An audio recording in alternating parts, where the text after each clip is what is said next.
Hi everyone, it's Adeola. Welcome to my channel. Today we're going to be talking about K-pop group Ateez, their cultural appropriation scandal, how this plays into a bigger picture, and how the black members of their fandom, Atiny, have been targeted through this entire ordeal. On July 13th, the Ateez Twitter account tweeted out a teaser photo for the group's upcoming comeback. In the photo, one of the members, Hongjoong, was wearing blue and white cornrows for what would be the Thanxx music video. When black fans saw this, they encouraged others to report the cultural appropriation to KQ Entertainment. As seen with many other K-pop fandoms, they were met with pushback, with other Ateenies calling them antis, flooding them with racial slurs, reporting them, and overall dismissing their concerns. To some Ateenies' dismay, less than 24 hours later, KQ Entertainment released a statement. Hello, this is KQ Entertainment.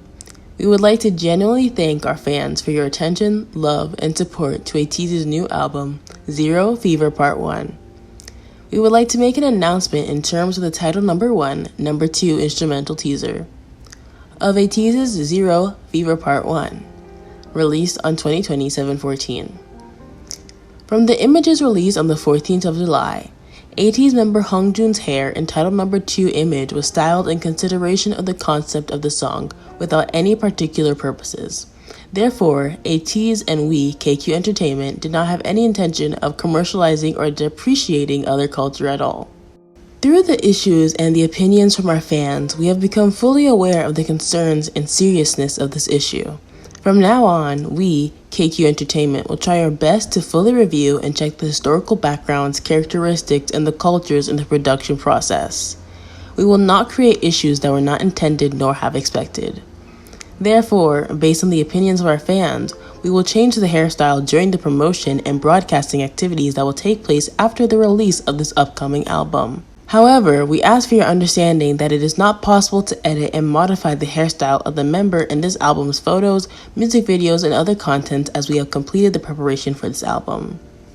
KQ Entertainment would like to take this as an opportunity to pay more attention to the racial, historical, and cultural issues and include balanced perspective and viewpoint in the contents that we release. Thank you. Black Atiny were happy with the statement KQ released. The only unfortunate part was the company saying they wouldn't be able to remove the hair from the comeback visuals. This was disappointing, but people understood it would be difficult to edit the music video. The problem that persisted, though, was promotional photos that included Hongjoong's cornrows continued to be posted in addition to other photos of him with braids on their Twitter feed and their social media such as Instagram. This media continued to upset Black Atiny, and rightfully so, as it made no sense as to why the hair was still being posted online after the statement. They could have avoided posting photos that showed the hair or could have easily edited it out if they cared to do so. Atiny even made edits of their own on their phones to show how easy it would have been to edit out the appropriation. But instead, over the past month, KQ chose to continue posting the content. This entire situation led to Black Ateenies being in distress and having to face harassment from the rest of the fandom due to voicing their concerns. The harassment was so bad, Black Ateenies actually gathered to speak about how terrible their experience in the fandom had been. I read a Twitter thread that was made of a bunch of Black Ateenies accounts, and what I saw was frustrating and heartbreaking. People have been getting very creative with racial slurs these days, and it's sad to see how far people are willing to go to dismiss black people's pain over people that don't even know their existence. One of the responses in particular really resonated with me. In all my time of being a fan of K-pop, a couple of weeks ago, maybe nearly a month now, was the first time in a long time that I genuinely felt like just dropping K-pop altogether, having to explain over and over again for people to not invalidate black people and their emotions, my emotions, but honestly the amount of anti-black Ateenies that openly mocked me for trying to get black Ateenies' voices heard about Thanxx and our discomfort towards the cultural appropriation made me so uncomfortable. And on top of this, some of these people even had BLM in their display name or bio. I really want people to understand and really take in perspective that it absolutely effing sucks to be black and a K-pop fan most of the time. Following the publishing of the thread, Black Atiny announced that they were leaving the fandom to be on their own to avoid the racism, gaslighting, and harassment using hashtags such as BlackTeenyIndependent and BlackTeenySecede.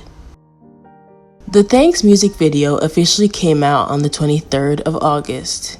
Ateez did an interview that was also published that day.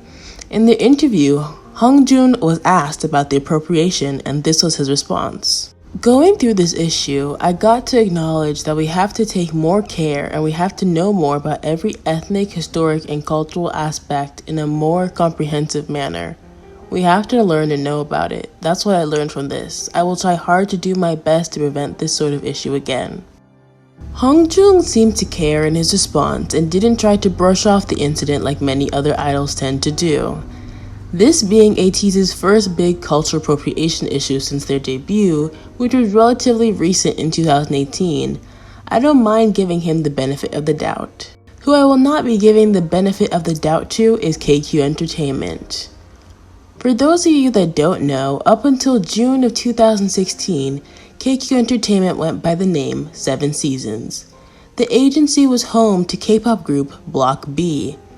7 Seasons changed their name to KQ Entertainment for the sake of a rebrand, hoping to improve management, branch out, and develop more artists. Many of you probably recognize the notorious leader of Block B, Zico, one of the poster boys for cultural appropriation in the K-pop industry. One could even say he paved the way for the culture vultures of today. After transferring from their old label Stardom, Block B signed to 7 Seasons in 2013. The following year, in November of 2014, Zico made his solo debut with his hip-hop track titled Tough Cookie. The song and video faced mass backlash from his use of a homophobic slur to the obviously appropriative styles to the Confederate flag he had on his jacket. If you didn't know, the Confederate flag is a symbol of American slavery. Anti-black hate groups such as the Ku Klux Klan are the ones that use this flag today. The irony of heavily commodifying black culture while wearing an extremely anti-black symbol was glaring.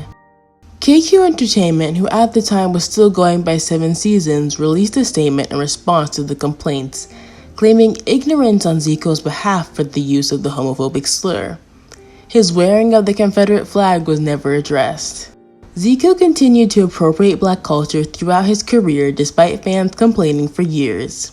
From his line in his 2016 song titled Bermuda Triangle, "We are yellow, but I got black soul," Zico made it clear that he was aware of his exploitation of black culture for the furthering of his career and that he did not plan on stopping anytime soon. The appropriation issues were not only seen on Zico's solo work, but also within Block B's performances, as seen here with their 2017 comeback with one of the members wearing purple braids. It was October 2018 that Ateez debuted under KQ Entertainment. A month later in November, it was announced that Zico would not be renewing his contract with KQ and would be leaving the label.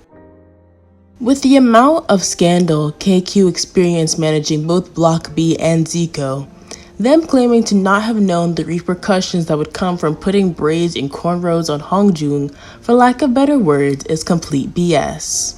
There was no reason the hairstyle should have been put on Hongjoong in the first place, and KQ knew that. The only difference between now and back then, when they were pulling the same nonsense with Zico, is that now we're in the time of Black Lives Matter.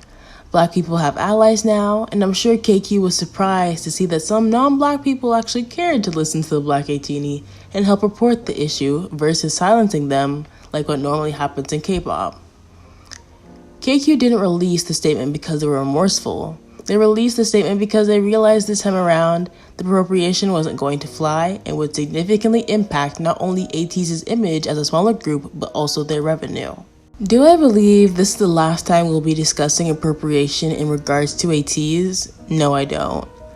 Especially with their failure to remove the braids and cornrows from the digital promotional photos, which could have been easily done, it appears to me that they don't really care and that the statement was a performative act to save face. As much as I hope this won't happen again, looking at KQ's track record along with every other K-pop label, I can't help but feel their statement was a very empty promise. They knew better. Now whether they'll do better in the future, we'll have to wait and see. Make sure to like, comment, and subscribe for more videos like this. Thanks for watching, and I will see you guys later. Study hard.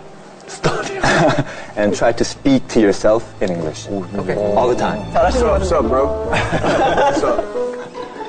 Play your own race. Play your own race.